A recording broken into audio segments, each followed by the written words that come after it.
Old Mr. Sanderson moved through his shoe store as a proprietor of a pet shop must move through his shop where are kenneled animals from everywhere in the world, touching each one briefly along the way.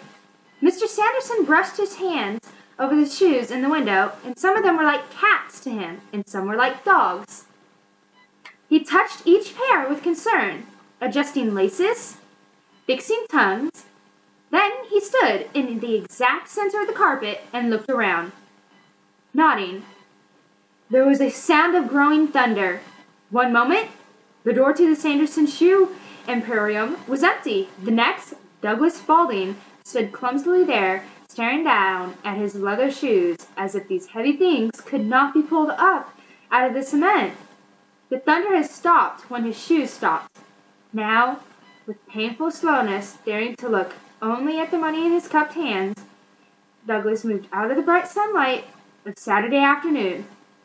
He made careful stacks of nickels, dimes, and quarters on the counter, like someone playing chess, and wondered if the next move carried him out into the sun or deep into the shadow. "Don't say a word," said Mr. Sanderson. Douglas froze.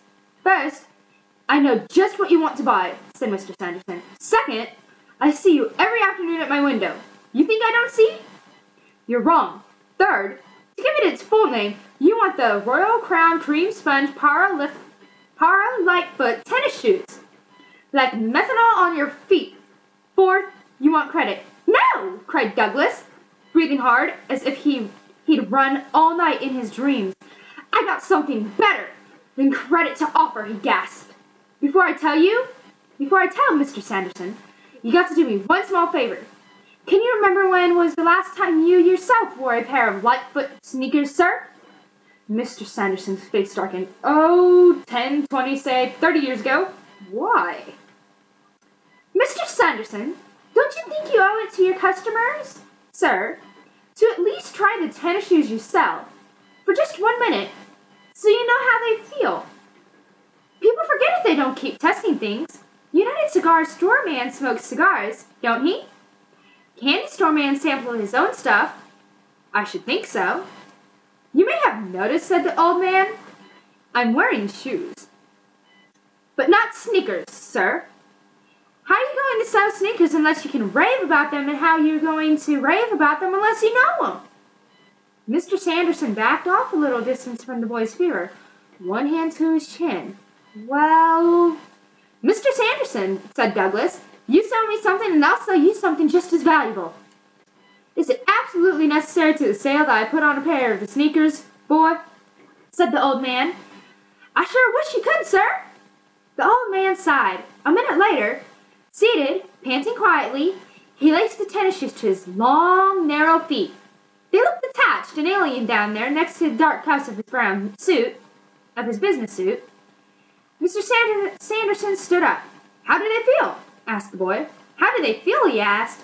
"They feel fine." He started to sit down. "Please." Douglas held out his hand. "Mr. Sanderson, now, could you kind of rock back and forth a little? Sponge around? Bounce, kind of? While I tell you the rest? It's this.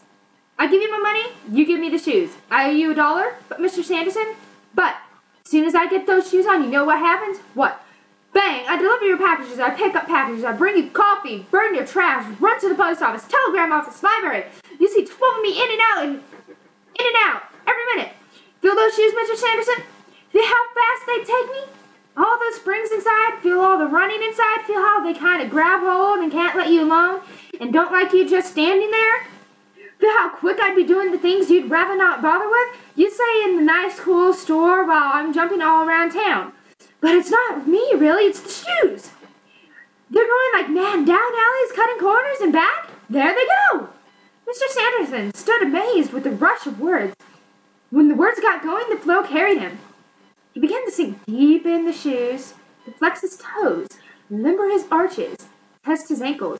He rocked secretly, softly, back and forth, in a small breeze from the open door. The tennis shoes slightly hushed themselves deep in the carpet, sank as in a jungle grass and loam and resilient clay. He gave one sullen bounce of his heels in the yeasty dough, in the yielding and welcoming earth, Emotions turned over his face as if many colored lights had been switched on and off. His mouth hung open slightly. Slowly, he gentled and rocked himself to a halt.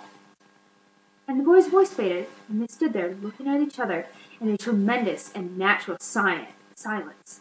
A few people drifted by on the sidewalk outside, in the hot sun. Still, the man and boy stood there, the boy glowing, the man with revelation on his face. "Boy," said the old man at last, "in 5 years, how would you like a job selling shoes in this emporium?" "Gosh, thanks, Mr. Sanderson, but I don't know. What I'm going to be yet. Anything you want to be, son," said the old man, "you'll be. No one will ever stop you." The old man walked lightly across the store to the wall of 10,000 boxes, and came back with some shoes for the boy and wrote up a list on some paper while the boy was lacing the shoes on his feet. And then standing there, waiting, the old man held out his list. "A dozen things you got to do for me this afternoon. Finish them, we're even, Stephen, and you're fired." "Thanks, Mr. Sanderson." Douglas bounded away. "Stop!" cried the old man. Miss Douglas pulled up and turned. Mr. Sanderson leaned forward.